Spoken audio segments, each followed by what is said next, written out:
All right, we are ready to begin our next section. This is the fourth section in our Seminar 5, the Soul Person Functioning Agency. This particular section of our seminars is always about practice, principles, and processes. And today we're looking at brain management and resilience. And in an earlier part of our seminar, we're beginning to see how closely connected certain soul person functions are with the ability to do certain other kinds of brain management things like self-distancing. But as we're starting off here, I'll mention schema modes first. We're not going to spend a lot of time on this. I want us to be able to know what those are and to recognize when they're happening in our clients, although we won't be looking at directly attempting to change those. That would be more of a psychological kind of intervention.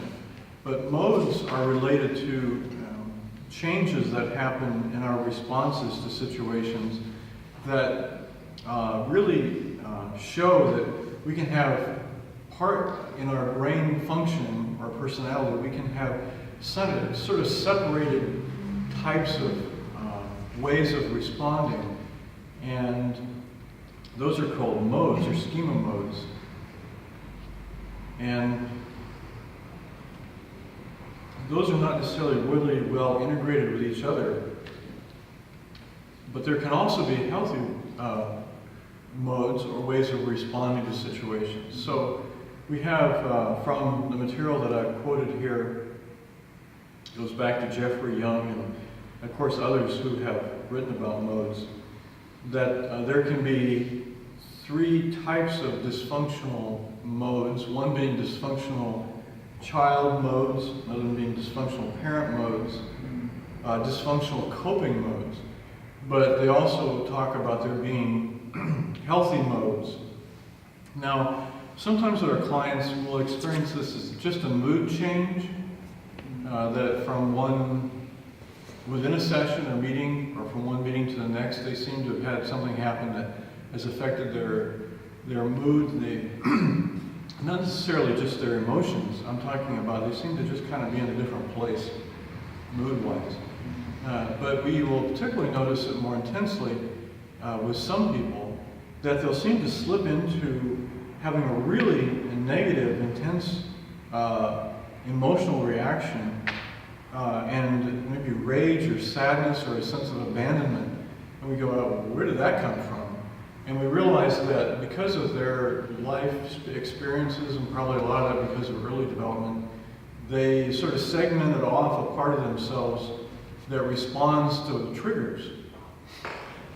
And certain maybe things in relationships or just in life can trigger. And they go into this kind of like a child mode and have these really intense emotional reactions. Now, when we talk about self-distancing a little bit later on, we'll see that we can help them to step back away from that and be able to manage it better. Just by teaching them and making them aware of their ability to do that. This one, now, they may seem a bit childish at these times in their reactions. We can begin to understand that, okay, I know what's going on. I'll just help them by just continuing to be in relationship with them, accepting, empathetic. I can, if we've talked about it before, I can remind them that they can make some choices to not just act out of those sort of childish responses. Or if they're in a dysfunctional parent mode, that's also can be highly emotional, but it can also be maybe more condemning or judgmental or seemingly coming at it in a way that's more harsh, like a parent would be doing if they're a punitive, harsh parent, toward themselves or even in what they want to do with others. And again, we don't work on going back and reworking why they're that way, but we understand that that does happen. It happens with ourselves, but it can happen, and it does happen with others. Hopefully not as extremely with ourselves, but it can happen very extremely with some people. And we can help them to learn how to know that their soul person can have some influence on that. Now, the dysfunctional coping modes, seeing people who, when something happens, they're triggered and they're doing something that's not healthy.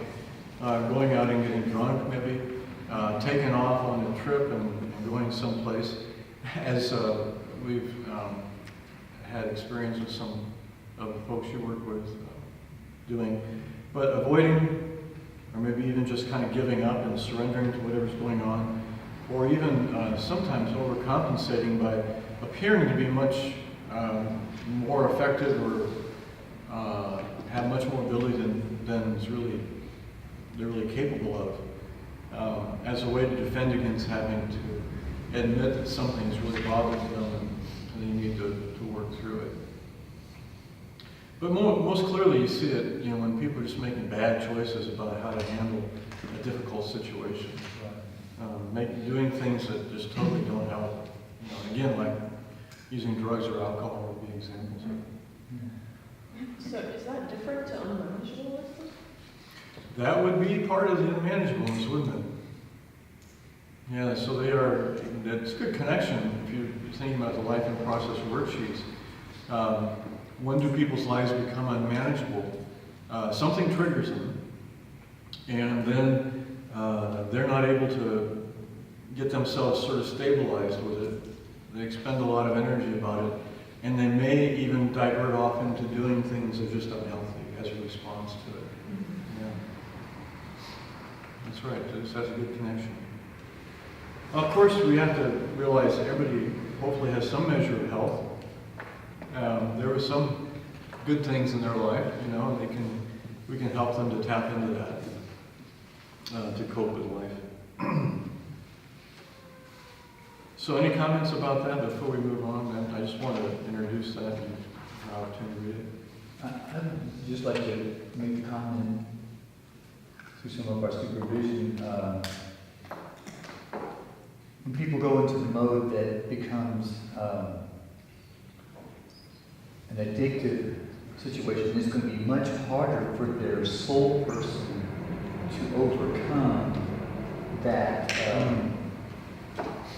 that mode, right? Yeah, because in some sense, it becomes referral, right? Yeah, because they've been given over to something, right? I mean, there's that one sort of saying about addictions is in regards to alcohol, which I think illustrates it, is the person takes the drink, alcohol, then the drink takes the drink, and then the drink takes the person.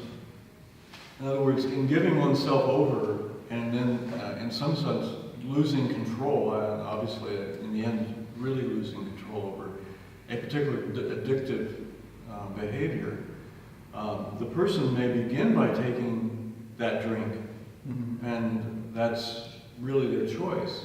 Right. But as the addiction continues, they are losing more control, and the change that's occurred within them means that they're not really taking it themselves.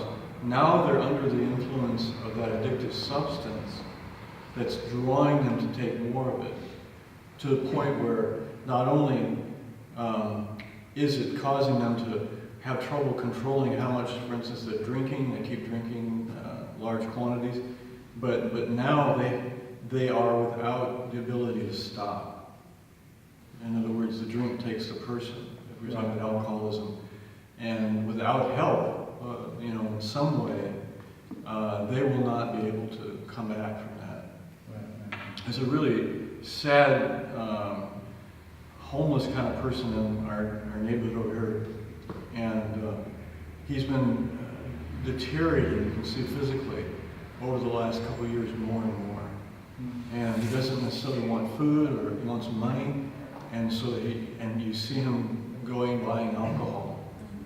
And you can see how more and more and more the drink has taken the person. And the appearance is even just deteriorated too.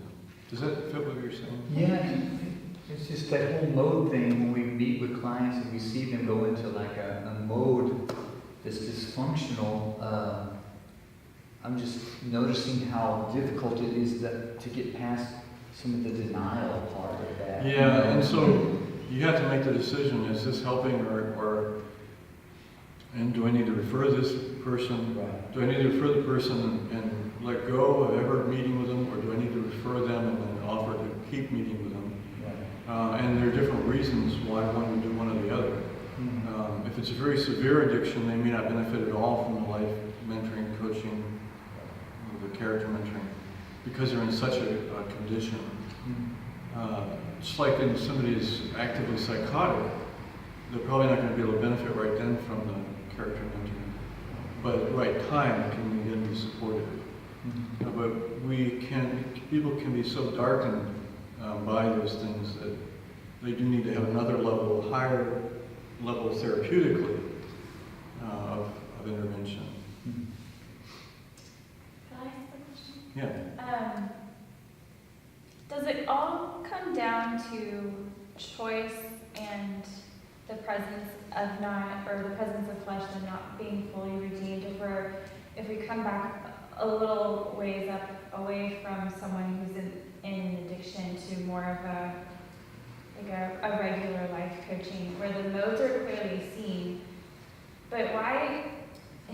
Like when I think supernatural, I would think it's more powerful, right? And we talk about this ability to override, but why is it that we have to very intentionally and with great purpose tap into that part of ourselves in order to override, instead of it just being a very easy, thing that happens? This may not be what you're saying exactly, but why can't we just let go and let God? Well, yeah, I guess. I wish, Yeah. wouldn't it be great if God had given us that condition to live in here?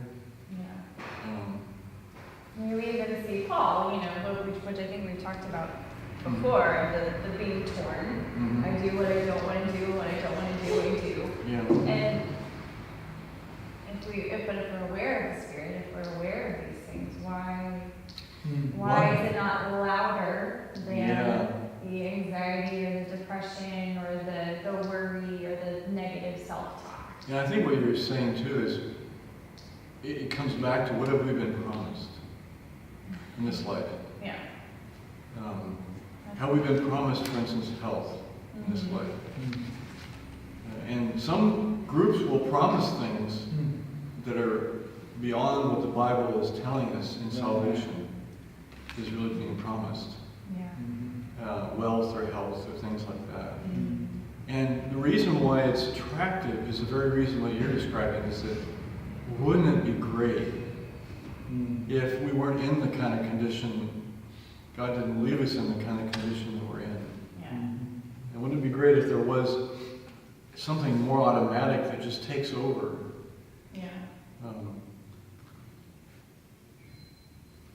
Yeah. Those are things we might need to ask him, but someday we probably won't care. But we, because we'll be in his presence and we'll be understood. But this side of that, we do wonder. And there's another management, which can switch into brain management kind of thing, where in Christ we've been given all these benefits. And but we have not been given certain promises. We've been given the more important and eternal promises. And we can cope better, I believe, with the things we suffer if we can hold on to the things that we have been, the benefits we have been. Never will he leave us, never will he forsake us. Even though I'm suffering and maybe you have something tragic or difficult, I can suffer much better if I can hold on to certain realities about him being in my life. And I can realize that he's not always going to rescue me from certain conditions or experiences in life, but he's never going to abandon me. And that ultimately I will be with him. And what's the ultimate thing that we still experience? Death. Right? I mean, Sure. everyone still experiences death. So we haven't been delivered from that yet. Right. But we are given the promise that eventually we will have a new resurrected body and live forever, right? Right. That's all the sanctification process too, is it not? That whole difficulty and God using all that. Mm-hmm. That's one of the explanations for why he's left us in this condition, is that either some good would not have happened, or would not happen, or would not happen to the extent that it's going to happen if it were not for suffering. And so that's called the greater good defense for why God allows suffering in the world. No explanation is perfect. I mean, he is the one with the ultimate answer, but some explanations help us more than others. And one is to think about positive benefits that God is going to be providing from difficult things. Let's make sure we spend some time now, though, on brain management. Not to minimize the importance of what you all are bringing up, but we could talk a long time on those. So, a person by the name of Jeffrey Schwartz has researched obsessive compulsive disorder and came up with some steps to follow to try to manage that, and then they are reflective of detachment or self-distancing. And although we're not directly in our character mentoring, life mentoring coaching, addressing psychological problems, I think Schwartz's outline of these things is helpful for us to keep in mind in terms of encouraging others to be able to self-distance and utilize the agency of their immaterial person to make choices. I think it'd be helpful if we went back and looked at those 4 steps. And so in the first life mentoring and coaching group, starting on page 37, but in particular look at page 38 as I have reworked them a bit.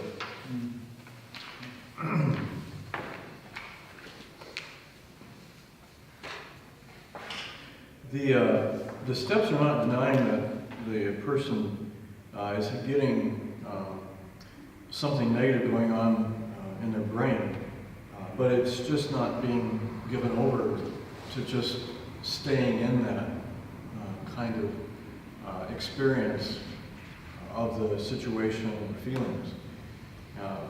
It's by being able to step back and relabel, this is the first step, what's going on. And in the reworked way of his steps, it would be something like dysfunctional and sinful reactions or malfunctions are brain and body reactions, and they're not my real person. They affect my whole person, but they're not my real person. And then in reattributing the second step, that the dysfunctional and sinful reactions are malfunctions, deceptive brain messages, again, that are in the actual brain and body that are occurring right now. Then in the refocusing, define these malfunctions or deceptive brain messages as being distinct from the real person, this whole person. Again, but affecting the whole person. And then making healthy, virtue-based choices instead of just going with the brain messages. And then that's the refocusing. And then the revaluing is actually putting those things in perspective that are brain messages, that these are malfunctions in the brain. They're not consistent with who I really am. And they're not consistent with my real flourishing and management. In other words, there's in a sense saying, although not denying they're strong, but they are merely psychological brain processes or dysfunctions or sinful desires. You see what I'm saying? It's not denying they're there, Right. but it's saying, wait a minute, but they're in the brain, and they're not me. They are really these malfunctions, and I can have some measure of control. But how does that sound? For me, that last one is, I experienced tinnitus in my ears, right? When I first got it, it was kind of loud. I was pretty kind of shocked. Mm-hmm. And so after going through some therapy, at the end, one of the doctors talked to me and she said, let's put this into perspective. Mm-hmm. You have it, it's part of your life, Mm-hmm. but it's not to control your life. Yeah. Right? So put it in the place it's supposed to be, and that's, I feel like that revalues. It's a similar self-distancing kind of recommendation, isn't it? Yeah. So, do you hear the ringing all the time? If you pay I attention. do, if I pay attention to it, I hear it, yes. Yeah. So, I don't know, others of you have that kind of thing? If you pay attention to it, you hear a ringing? I have it to some measure too, yeah. But some people have it really intensely. Right. But that's an example of how you can go on with your life Exactly, yeah. in spite of that. It doesn't have to control you. Doesn't, yeah. It's just a fact, it's there. In this case, it's not going to change. I mean, we're talking about psychological brain kind of messages. We can change them, Right. like self-concept and things like that. In this case, she gave you a good tool Exactly. for coping. It was a good suggestion, yeah. We often talk so much, I think, especially with these four, about how character mentoring is very similar to physical therapy. Mm-hmm. And just thinking these issues will likely always be our issues, Mm-hmm. but they don't define us. It's not who I am not.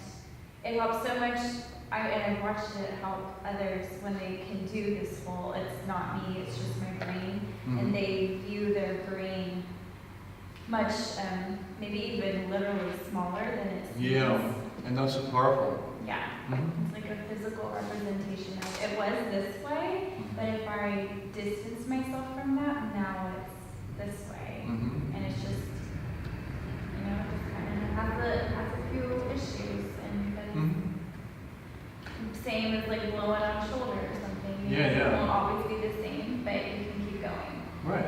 So the physical therapy comparison that you're mentioning is that very thing. Say a person has a rotator cuff muscle detachment in one of the four muscles, and has to do therapy and continue exercises to compensate for that. They can have a pretty fully functioning shoulder, but they have to strengthen other muscles.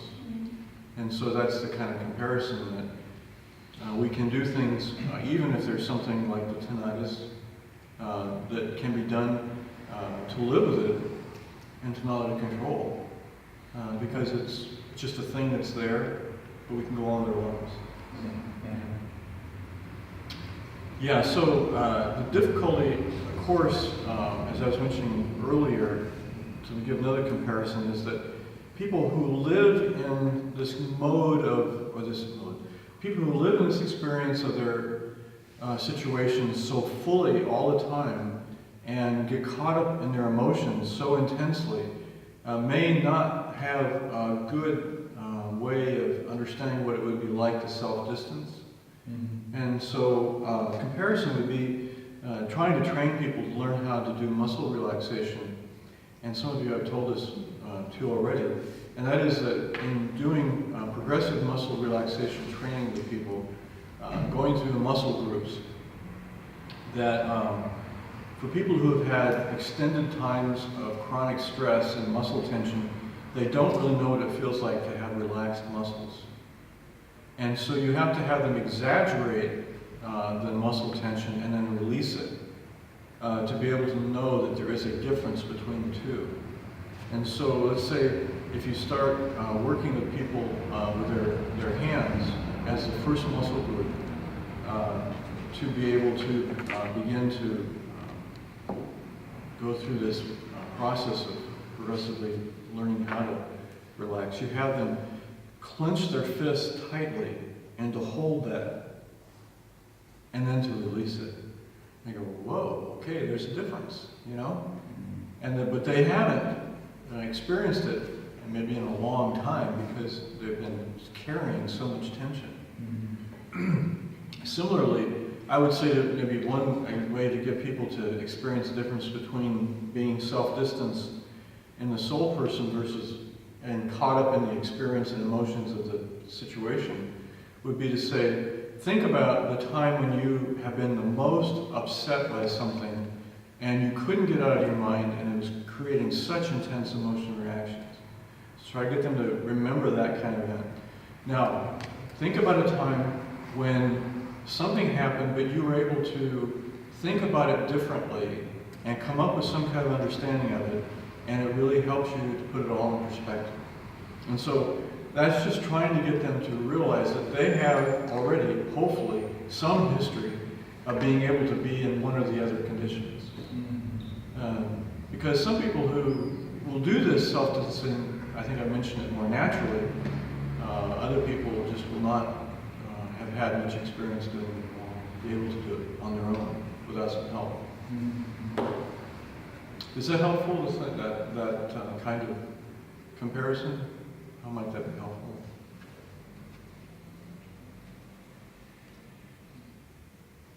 A smaller question is, when you do the progressive muscle relaxation, do you recommend that as character mentors we go and watch YouTube videos on how to do that so that we can do that with our client? Or is it more of just a very short, this is an example from here to here? As I'm using it right now, I'm just using it as a comparison example. You could, from a kind of educational perspective, train by looking at YouTubes and looking at progressive muscle relaxation exercises. You could practice it yourself, or you could help people to practice it without, I think, crossing over into doing therapy or counseling. I mean, you can get this access to that kind of stuff. They could download an app called Calm, and I think that has other tools to use to maybe more visualize kind of approach to relaxation. The progressive muscle relaxation is for people particularly who don't have a good ability to visualize and to think about a calm sort of place to be. They just need to really experience it more directly, physically.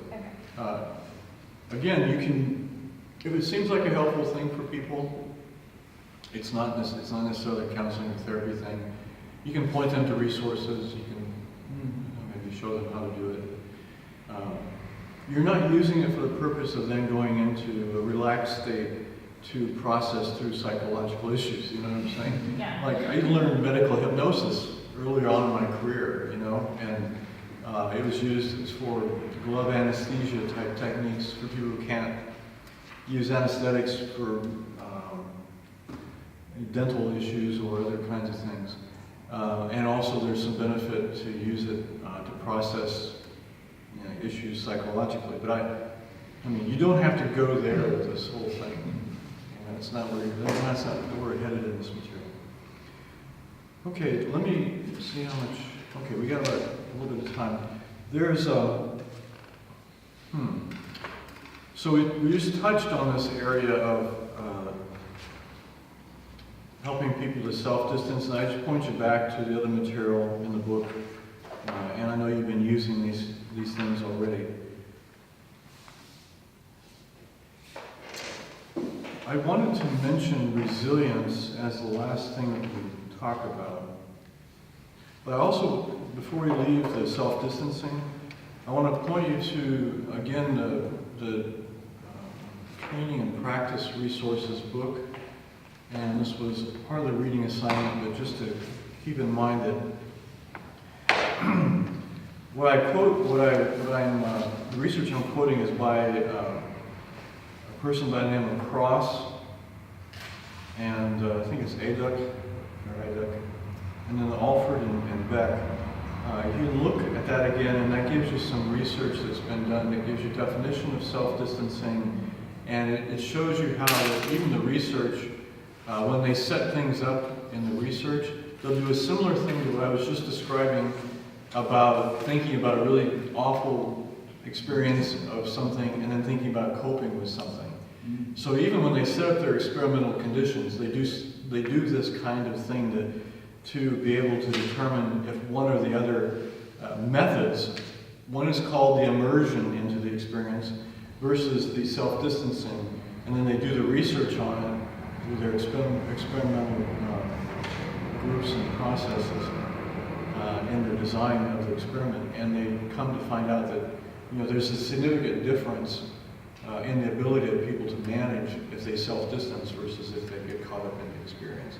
So I just would give you that as reference to go back to, just again to point out that we're not pulling these things out of midair. I mean, these are things that others have researched from a secular perspective. They don't even necessarily think about brain at all, but we can actually strengthen the ability of a person to use this by helping them to know that they have a soul person distinct from their brain and body. Okay. Then the last thing is, and if there's any time left over, we can come back to talking about that again. But I don't do a lot in the material, especially in this book, talk directly about what I call the third life goal, and that's resilience. And the reason I don't do a lot of discussion of that is that I think it's actually more of a byproduct of improvements in other areas, especially in character strengthening and in relationship with God on a here and now basis. In other words, as those things are improving, the resilience overall of the person is better. And so I give you some information, though, on resilience, and again, on some people who have researched resilience and come up with some particular ways of understanding that. And two people, Southwick and Charney, are two of the people that I quote here in terms of their work on resilience. Where's that one? And that's on page, let's see, in your material, it would be in this book here on page 176. And that would be endnote 4. Resilience, I'm classifying as more of a brain function, because I believe it derives from the activity of the soul person to influence the brain to be more resilient. And or in terms of their definition,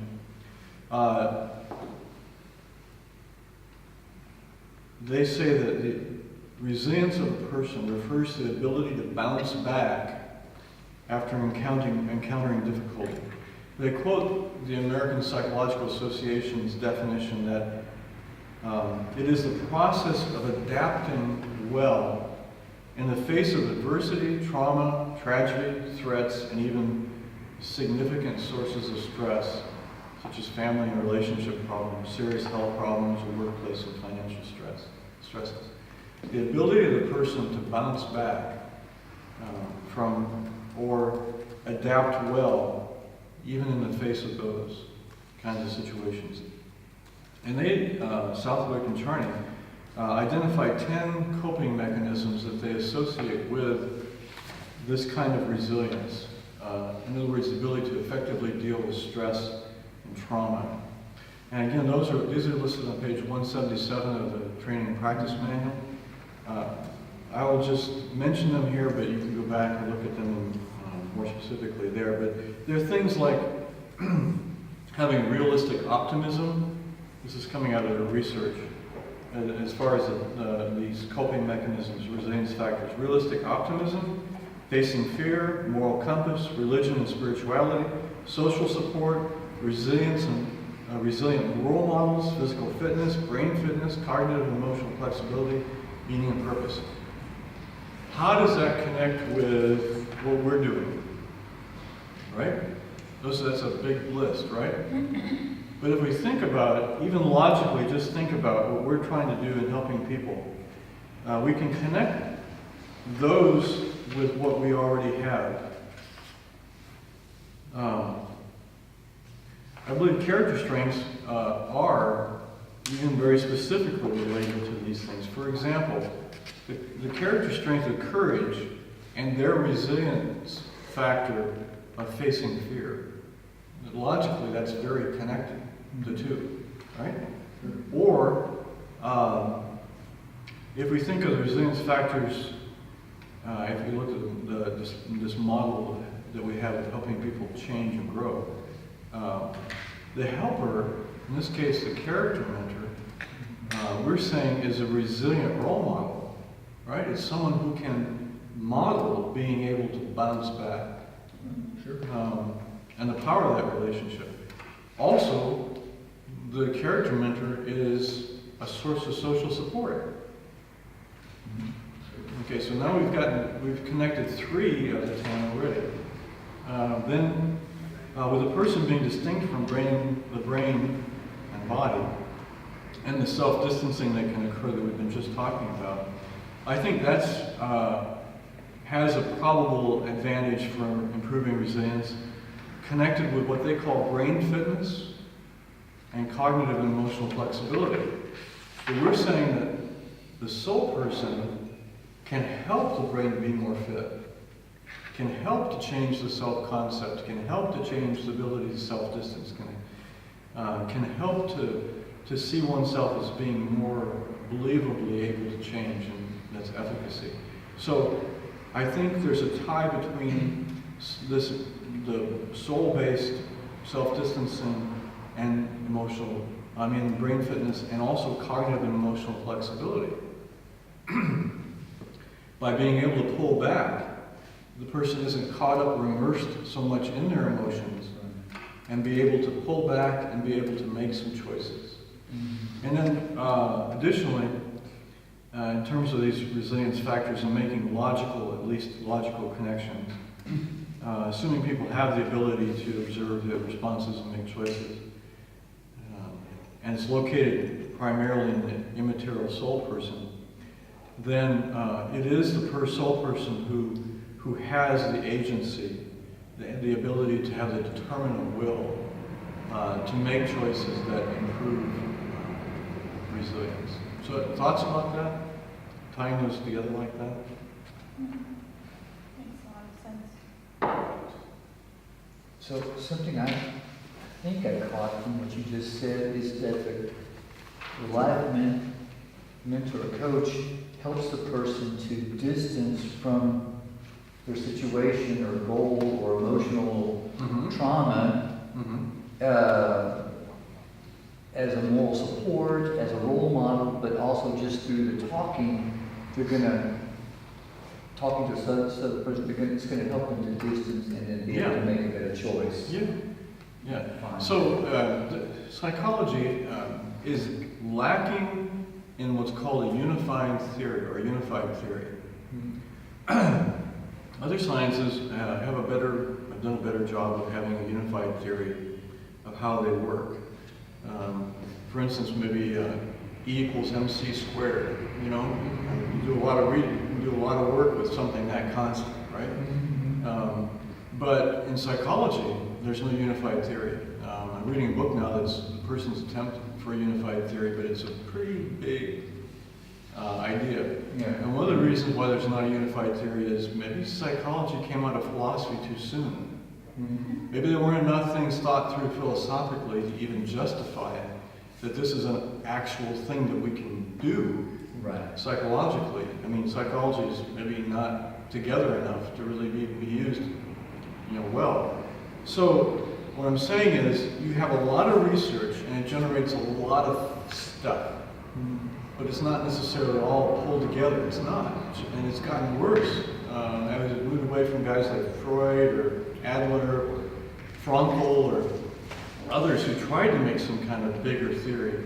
And it's gotten into just a bunch of different pieces of information that comes from research.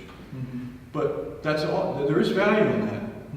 But we have to realize that what one person calls something, somebody else is going to call something else. Right. But they're talking about the same thing. Right. So when I quote this research about resilience, and they use these terms, what we're doing here is just saying, okay, logically, that's probably the same thing. Facing fear is probably logically the same thing as character quality of courage. But if you don't have a unified theory in psychology to say, okay, we all go back to this unified kind of place, and we realize we have a common language, we can explain this all in the same way. And so we have to make connections between things and say, okay, well, they're probably talking about this really. Right. And in particular, it's troubling in psychology because the focus on self, some people even said there's really not a self. And we can answer that and say, you're right. There are representations of the self, self-concept, self-efficacy, self-control, self-respect, but the person is not the self. Those are concepts in the brain. The person is really the soul. And so we have the advantage of being able to say, okay, we're not trying to make the psychological self anything than what it is. Mm-hmm.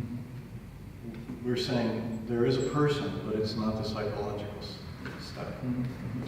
That also helps us to say, I can make some decisions about that stuff Right. and change it. I am not that stuff. Not my brain, not my psychological self. Right. I'm a person. Okay, well, moving right along here and appreciate all your comments. We'll be coming back after break and looking at